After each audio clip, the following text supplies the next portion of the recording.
బిస్మిల్లాహిర్రహ్మానిర్రహీం. అస్సలాము అలైకుం రహమతుల్లాహి వబర్కాతుహు.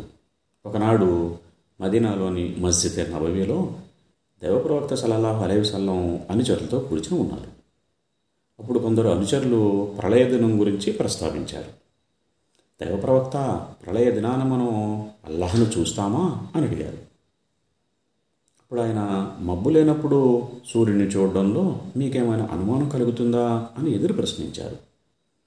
సహచరులు లేదని చెప్పారు. దైవప్రవక్త సల్లల్లాహు అలైహి వసల్లం అప్పుడు ఇలా అన్నారు, అదేవిధంగా మీరు ప్రళయ దినాన అల్లాహ్ను చూడగలుగుతారు. ప్రళయ దినాన మానవులు పునర్జీవులైనప్పుడు అల్లాహ్ వారితో ప్రపంచంలో ఉండగా ఎవరు ఏ శక్తిని ఆరాధిస్తూ ఉండేవారో వారంతా తమ తమ ఆరాధ్య దేవాలయానికి వెళ్ళి నిలబడండి అని ఆదేశిస్తాడు. దాంతో కొందరు సూర్యుని వెనక, మరికొందరు చంద్రుని వెనక, మరికొందరు విగ్రహాల వెనక వెళ్ళి నిలబడతారు. చివరిలో ముస్లిం సమాజం మిగిలి ఉంటుంది. ఇందులో కపట విశ్వాసులు కూడా ఉంటారు.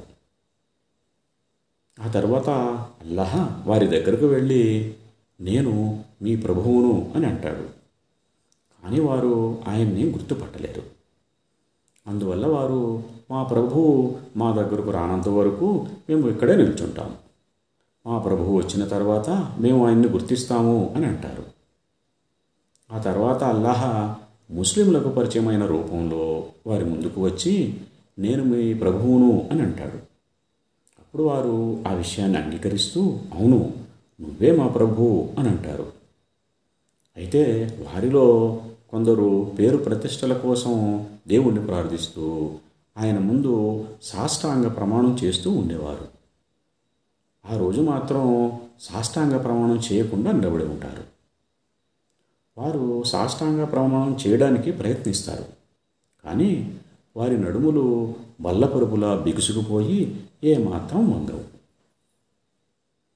ఆ తర్వాత నరకం మీద ఒక వారధి నిర్మించబడుతుంది. అదే పుల్సిరాత్.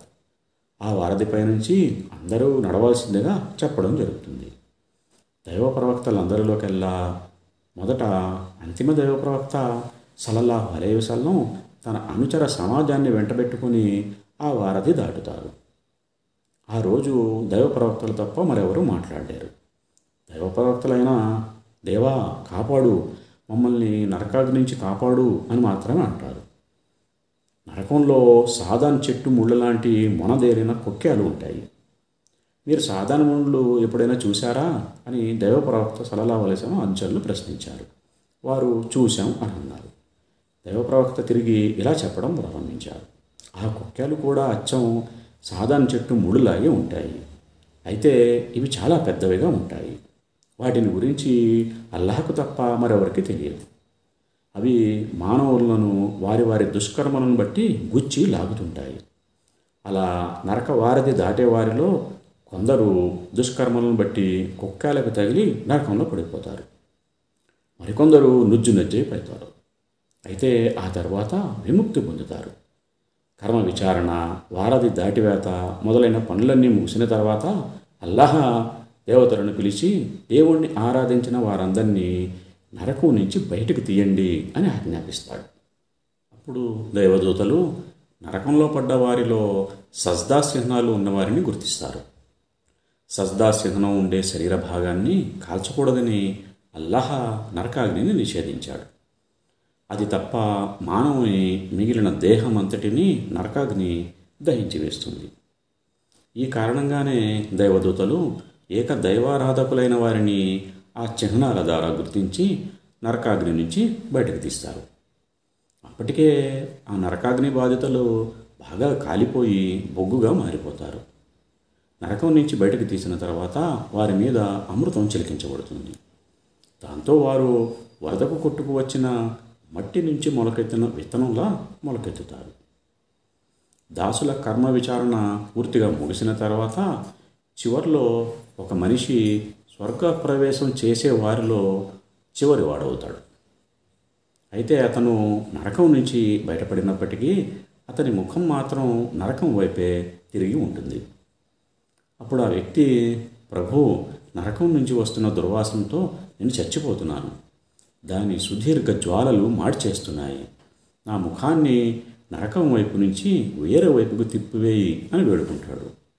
అప్పుడు అల్లాహ్, నేను ఈ విన్నపాన్ని మన్నిస్తే ఆ తర్వాత నువ్వు మరొక విన్నపం చేయకుండా ఉంటావని నమ్మకం ఏమిటి అని అంటాడు. చేయను, నీ గౌరవ ప్రతిష్టల సాక్ష్యంగా చెబుతున్నాను. ఈ కోరిక మన్నిస్తే ఇక నేను కోరిక కూడను అని అంటాడు. ఈ సందర్భంగా అతను అనేక విధాలుగా ప్రమాణాలు కూడా చేస్తాడు. అప్పుడు అల్లాహ్ అతని ముఖాన్ని నరకాగ్ని వైపు నుంచి స్వర్గం వైపుకు తిప్పుతాడు. దాంతో ఆ మనిషి స్వర్గంలోని సుందర దృశ్యాలు, భోగభాగ్యాలను చూస్తూ ఆశ్చర్యచకితుడైపోతాడు. కొద్దిసేపటి తర్వాత, ప్రభు, నన్ను స్వర్గద్వారం దగ్గరికి చేర్చు అని అంటాడు. ఏమిటి, నువ్వు మొదట ఒక కోరిక కోరుకున్నప్పుడు ఆ తర్వాత మరొక కోరిక కోరనని ప్రమాణం చేసి చెప్పలేదా అని అల్లాహ్ అడుగుతాడు. ప్రభు, నన్ను కరుణించు, నువ్వు సృష్టించిన యావత్ జీవకోటిలో నేను అత్యంత దౌర్భాగ్యుడిగా ఉండాలనుకోవడం లేదు అంటాడా దాసుడు.